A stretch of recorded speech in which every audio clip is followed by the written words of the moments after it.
ہے سب اللہ کی راہ میں لٹا دیتی۔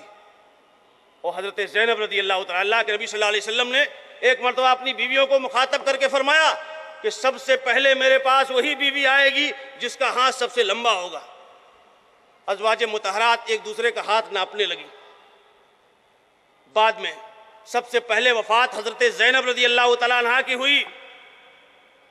پتہ چلا کہ ایک مرتبہ امیر المومنین نے 1,00,000 درہم بھیجا ہے، تھیلیاں بنائی، اپنی لونڈی سے کہا کہ فلاں گھرانے میں ایک یتیم ہے وہاں دے آؤ، یہ تھیلی فلاں گھرانے میں ایک بیوہ ہے اسے دے آؤ، فلاں گھرانے میں ایک معذور ہے اس کو دے آؤ۔ اور ساری تھیلیاں ام محترمہ نے تقسیم کر دی۔ لوڈی نے کہا کہ کاش 1 درہم بچا لیتی آپ، اور ہم لوگ روزے سے ہیں، گوشت خریدا جاتا اور آج گوشت کھا کے افطار کرتے۔ کہا کہ بیٹی پہلے بتایا ہوتا تو میں 1 درہم روک لیتی۔ اللہ کے نبی جناب محمد رسول اللہ صلی اللہ علیہ وسلم کے گھرانے والوں کا یہ حال تھا، دوسروں کی خبر گیری اور محتاجوں کی داد رسی اور ان کی خدمت کرنا یہ اپنی زندگی کے لیے سب سے بڑا شرف سمجھتے تھے۔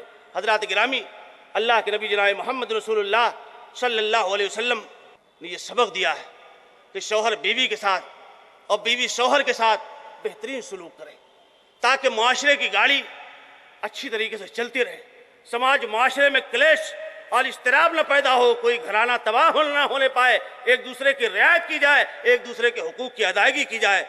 اور آپ نے فرمایا کہ لا تجدہم خیار الناس، جو اپنی بیویوں کو پیٹتے ہیں وہ دنیا کے اچھے انسان نہیں ہو سکتے، وہ اچھے انسان نہیں ہو سکتے جو اپنی بیویوں کو مارتے ہیں۔ اللہ کے نبی صلی اللہ علیہ وسلم نے یہ فرمایا، اور آپ نے فرمایا کہ سب سے اچھا انسان وہ ہے جو اپنی بیوی کے لیے اچھا ہو۔ اور آپ بتائیے کہ کہا کہ 1 دینار تم اللہ کے راستے میں خرچ کرتے ہو، 1 دینار جہاد فی سبیل اللہ میں خرچ کرتے ہو، اور 1 دینار اپنی بیوی کے لیے خرچ کرتے ہو تو وہ دینار سب سے افضل ہے جو تم اپنی بیوی پر خرچ کرتے ہو۔ اور ایک مرتبہ اللہ کے نبی جناب محمد رسول اللہ صلی اللہ علیہ وسلم اپنے صحابہ کے ساتھ بیٹھے ہوئے تھے تو دیکھا کہ ایک آدمی چلا آ رہا ہے، بہت نوجوان ہے، اس کے بازوؤں کی مچھلیاں پھڑک رہی۔ وہ صحابہ نے کہا کہ کاش یہ آدمی اللہ کے راستے میں جہاد کرنے کے لیے نکلا ہوتا، فی سبیل اللہ نکلا ہوتا۔ تو اللہ کے نبی صلی اللہ علیہ وسلم نے فرمایا کہ نہیں، من خرج علی ولدہ صغارا فہو فی سبیل اللہ۔ اسلام نے یہ تصور دیا ہے کہ جو اپنے چھوٹے بچوں کی خاطر کمانے کے لیے نکلتا ہے وہ اللہ کے راستے میں نکلا ہوا ہے۔ من خرج علی ابویہ شیخین کبیرین فہو فی سبیل اللہ، جو آدمی اپنے بوڑھے باپ اور بوڑھی ماں کی خاطر کمانے کے لیے نکلا ہے وہ اللہ کے راستے میں نکلا ہوا ہے۔ اللہ کے راستے کا تصور اسلام میں محدود نہیں ہے، حقوق کی ادائیگی۔ اور حضرات گرامی، ایک آدمی دوسرے آدمی کے پڑوس میں رہتا ہے، اسلام نے جو مزاج بنایا، میں تاریخ اور سیرت کے ایگزامپل سے آپ کے سامنے باتیں واضح کرنے کی کوشش کر رہا ہوں۔ حضرت عبداللہ ابن عمر رضی اللہ تعالیٰ عنہ اپنے گھر میں داخل ہوئے اور ان کے گھر میں بکری ذبح ہو رہی تھی۔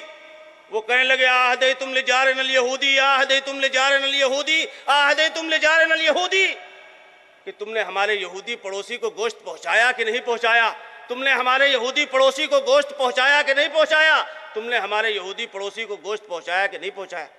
جب بار بار یہ کہنے لگے تو گھر والوں نے کہا حضرت ابھی گوشت تیار نہیں ہوا ہے، آپ فکر مت کیجئے، تیار ہوتے ہی ہم آپ کے پڑوسی کو پہنچا دیں گے۔ کہا تمہیں پتہ نہیں، اللہ کے نبی صلی اللہ علیہ وسلم نے فرمایا کہ لا زال جبریل یوصینی بالجار حتی ظننت انہ سیورث، کہ جبریل بار بار مجھے نصیحت کرتے رہے یہاں تک کہ میں نے سمجھا کہ پڑوسی کو ترکے میں حقدار بنا دیا جائے گا۔ حضرات گرامی، پڑوسیوں کی رعایت، حضرت امام اعظم ابو حنیفہ رحمۃ اللہ علیہ بہت بڑے امام ہیں، آپ کو معلوم ہے، ان کا ایک پڑوسی تھا، محنت کرنے والا، جفا کش تھا، شام کو گوشت لے کر آتا، کباب بناتا اور شراب لے کے پینا شروع کر دیتا تھا۔ اور امام ابو حنیفہ رحمۃ اللہ علیہ تہجد کی نماز کے لیے اٹھتے، رات میں اللہ کی عبادت کرتے تھے، تو پڑوسی گاتا تھا اداؤنی وائی فتن نداؤ، اداؤنی وائی فتن نداؤ لیوم کریہت و شداد شغرن۔ ہائے لوگوں نے ایک نوجوان کو ضائع کر دیا، اور کتنے بہادر نوجوان کو ضائع کر دیا جو ہمیشہ مصیبت اور مشکل کے وقت کام آنے والا تھا، جو دشمنوں کے خلاف ایک ننگی تلوار ثابت ہو سکتا تھا، اس نوجوان کو لوگوں نے ضائع کر دیا۔ اتفاق کی بات کہ 2-3 دن سے رات کے وقت اس نوجوان کی آواز نہیں آتی، تو امام ابو حنیفہ رحمۃ اللہ علیہ لوگوں سے پوچھا کہ بھائی رات میں اس گھر سے ایک نوجوان کے گانے کی آواز آتی تھی، آج وہ آواز کیوں نہیں آتی 2-3 دن سے؟ کہا کہ جناب اس کو پولیس والوں نے پکڑ کے بند کر دیا، رات کو آوارہ گردی کے جرم میں اس کو اٹھا کے بند کر دیا گیا۔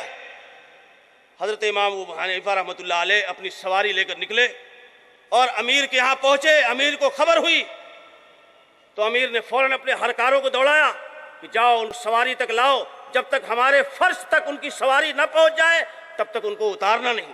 بڑے عزت و احترام کے ساتھ حضرت امام ابو حنیفہ رحمۃ اللہ علیہ کو لے کر امیر وقت کے پاس ان کے ہرکارے پہنچے۔ بڑے احترام و عزت اور بھگت کا معاملہ اس نے کیا اور کہنے لگا کہ حضور آپ نے کیوں تکلیف فرمائی؟ کہا میں اس لیے آیا ہوں کہ میرا ایک نوجوان پڑوسی ہے، میرا ایک نوجوان پڑوسی ہے اور اس پڑوسی کو تمہارے سپاہیوں نے پکڑ لیا ہے، میں چاہتا ہوں کہ اس کو آزاد کر دیا جائے۔ کہا حضور اسی کو نہیں، اس رات میں جتنے لوگ پکڑے گئے ہیں ان سب کو ہم آزاد کرتے ہیں۔ ان کو لے جا کر امام ابو حنیفہ رحمۃ اللہ علیہ نے اس نوجوان کا ہاتھ پکڑا، لے جا کے اس کے گھر پہنچایا اور کہا کہ نوجوان بتاؤ کیا ہم نے تم کو ضائع کر دیا؟ کہا نہیں آپ نے ضائع نہیں کیا، آپ نے خبر گیری کی۔ اس اخلاق کو دیکھ کر وہ نوجوان اتنا متاثر ہوا کہ اس نے شراب سے توبہ کر لی اور انتہائی پرہیزگار انسان بن گیا۔ تاریخ اسلام اس سے بھری ہوئی۔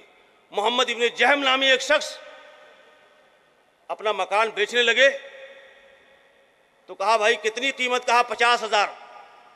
کہا سودا منظور ہے؟ کہا نہیں 50,000 تو مکان کی قیمت ہے، اب پڑوس کی قیمت کون دے گا؟ کہا پڑوس کی قیمت؟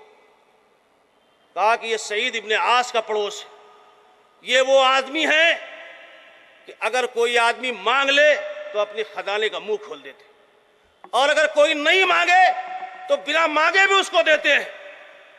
یہ پڑوس 50,000 کا مکان ہے تو پڑوس کی بھی قیمت لگے گی 50,000۔ حضرت سعید ابن عاص کو جب معلوم ہوا تو انہوں نے اس آدمی کو بلایا، اس کے گھر گئے، 1 لاکھ روپیہ لے کر اس کے گھر گئے۔ کہا بھائی آپ نے مجھے کیوں نہیں بتایا کہ آپ کو پریشانی ہے؟ آپ اپنا گھر کیوں بیچ رہے ہیں؟ یہ پیسہ آپ لیجئے، یہ پیسہ آپ لیجئے۔ جبریل علیہ السلام، اللہ کے نبی صلی اللہ علیہ وسلم نے فرمایا کہ لا زال جبریل یوصینی بالجار حتی ظننت انہ سیورث، کہ جبریل برابر اس بات کی تلقین کرتے رہے کہ پڑوسیوں کے ساتھ اچھا سلوک کرو، یہاں تک کہ مجھے یہ ایسا محسوس ہوا کہ پڑوسیوں کو ترکے کا حقدار بنا دیا جائے۔ حضرات گرامی، تاریخ اسلام ایسی مثالوں سے بھری پڑی۔ یہ کہتا ہے اسلام کہ تمہارا پڑوسی چاہے یہودی ہو، چاہے تمہارا پڑوسی عیسائی ہو، چاہے تمہارا پڑوسی غیر مسلم ہو، لیکن اس کے ساتھ اچھا سلوک کرو، اس پر ظلم مت کرو، اس پر زیادتی نہ کرو۔ اور مسلمانوں نے اپنی تاریخ کو ان اخلاقیات سے ہمیشہ روشن رکھا، اور اسی طریقے سے اسلام نے لوگوں کی حاجت براری کی دعوت دی ہے اور فرمایا کہ السائی علی الارملۃ والمسکین کالمجاہد فی سبیل اللہ۔ آج دنیا میں جو سوشل ورک کا تصور ہے، آج سے سینکڑوں ہزاروں سال پہلے اسلام نے یہ کہا تھا کہ یہ تمہارے ایمان کا جز ہے، وہ اللہ کو رضا راضی کرنے کا ذریعہ ہے کہ تم سماج کی خدمت کرو، اور کہا کہ خیر الناس انفعہم لہم، کہ سب سے بہتر انسان وہ ہے جو انسانوں کے لیے سب سے اچھا ہو۔